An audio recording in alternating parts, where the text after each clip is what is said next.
Okay, I made a bit of a mistake on the last video I done on building these clutches. Someone pointed it out to me. I've looked in the manual and it's correct. So I'm going to try and do it properly this time. But if I get anything wrong, just tell me and I'll put a note in the description. So read the description and check your own manual. Don't trust anybody. So basically, you've got two springs. This is a thicker one. You've got to put the edge pointing up. The thinner one has got a concave on the concave. It's sort of like goes like that.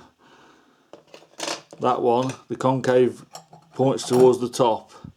They're in there to stop judder. This is a friction plate, but it's been cut out, and then obviously it fits in just perfect with the spring seats.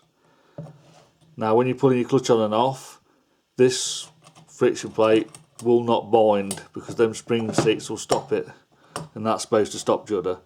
Don't exactly understand that fully yet, but that's what they're there for. Then obviously you put one of these plates in, a metal plate, and then if you look here, there's some lighter coloured ones and one darker. So you put one of these lighter ones in first, then a metal drive one, another one of these lighter coloured ones,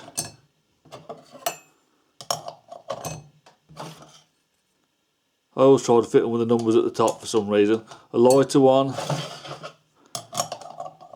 of the metal ones, and then lastly this one goes in place, the darker coloured one.